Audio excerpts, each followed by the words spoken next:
नई rail line की घोषणा की गई थी माननीय मंत्री जी, माननीय लालू जी के समय, और आज तक उसकी घोषणा पे कभी सर्वे भी नहीं हुआ। आप ये समझो अब कि घोषणा होती थी, कुछ नहीं होता था।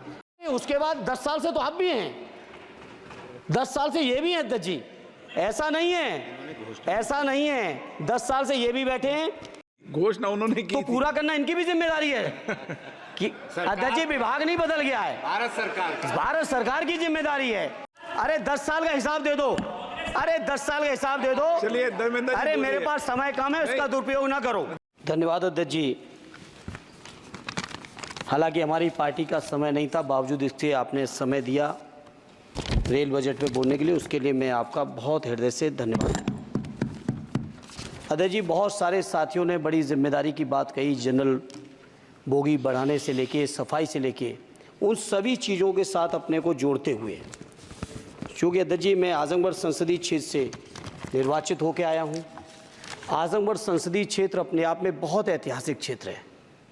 अल्लामा शिबली नुमानी, कैफ़ी आज़मी, अयोध्या प्रसाद हरियोत से लेके तमाम जो हमारे एक से एक महान लोगों की ये सरजमी रही है। अध्यक्ष जी, आजमगढ़ क्षेत्र अलग अलग विविधताओं से भरा हुआ है।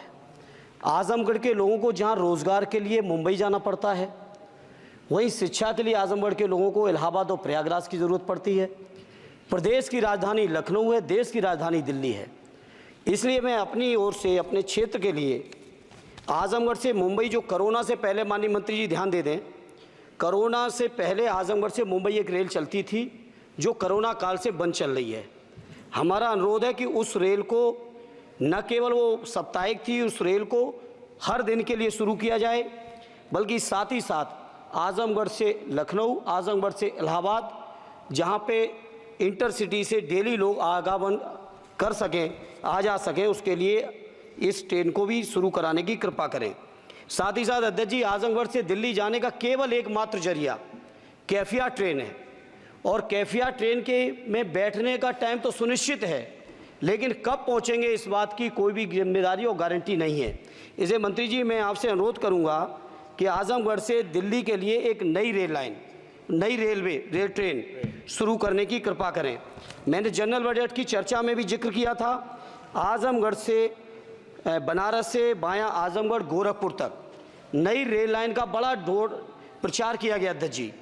हमसे पूर्व सांसद ने बहुत प्रचार किया कि हमने सैंक्शन करा दिया है, लेकिन उस पर अभी एक भी रुपए की बजट न स्वीकृत है, न उस योजना का स्वीकृत है। सर्वे ज़रूर हुआ है, डीपीआर ज़रूर बनी है, लेकिन उसकी स्वीकृति मंत्री जी और फंड अभी बाकी है।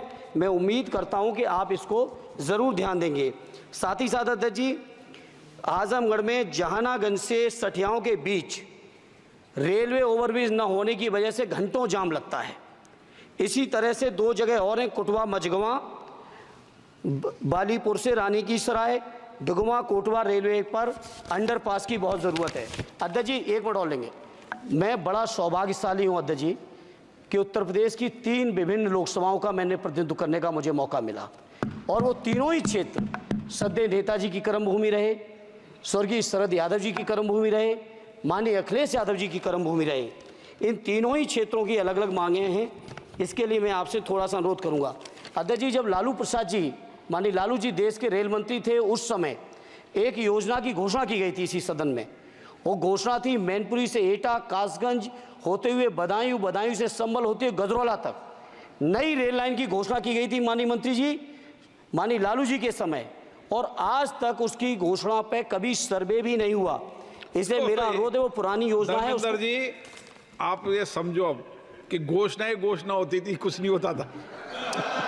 नहीं, उसके बाद 10 साल से तो आप भी हैं, 10 साल से ये भी हैं अध्यक्ष जी, ऐसा नहीं है 10 साल से ये भी बैठे हैं।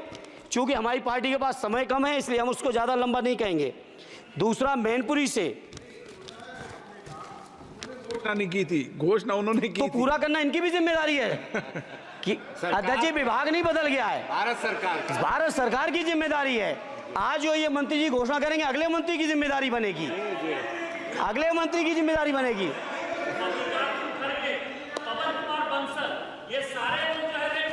अरे 10 साल का हिसाब दे दो, अरे 10 साल का हिसाब दे दो। चलिए धर्मेंद्र जी अरे बोलिए। मेरे पास समय कम है, उसका दुरुपयोग ना करो। धर्मेंद्र जी बोलिए। अध्यक्ष जी, मैनपुरी से दिल्ली के लिए, मैनपुरी से लखनऊ के लिए, बदायूं से लखनऊ के लिए, बदायूं से दिल्ली के लिए इन रेल लाइनों की सख्त, रेलवे ट्रेनों की सख्त जरूरत है।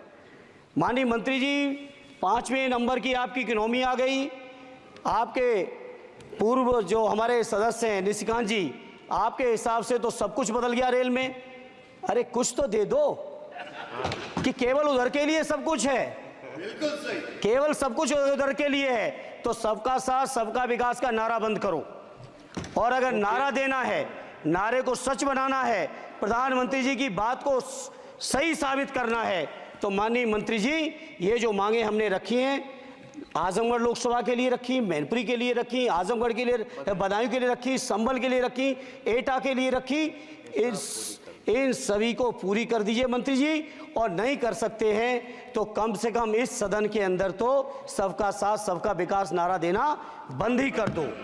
और नारा जिस दिन देना बंद कर दोगे और ये कह दोगे कि आप विपक्ष में आपका नहीं करेंगे, उस दिन हम अपने क्षेत्र के लोगों को संतुष्ट भी कर लेंगे। हमारे क्षेत्र के लोग इतने स्वाभिमानी लोग हैं। माननीय अध्यक्ष जी कि आपने मुझे रेल बजट पर बोलने का मौका दिया। मैं माननीय प्रधानमंत्री जी और माननीय रेल मंत्री जी को बहुत बहुत लाइट बीच में छूट गया, आ गई। तो धन्यवाद अध्यक्ष जी। मैं कहता हूं कि जो मांगे की हैं तीनों ही क्षेत्रों की, उत्तर प्रदेश की जनता की, उसको माननीय मंत्री जी पार्टी से ऊपर उठकर सबके साथ और विकास के लिए पूरा कर दें। आपकी बहुत बहुत मेहरबानी होगी, नहीं तो ये नारा बंद करो।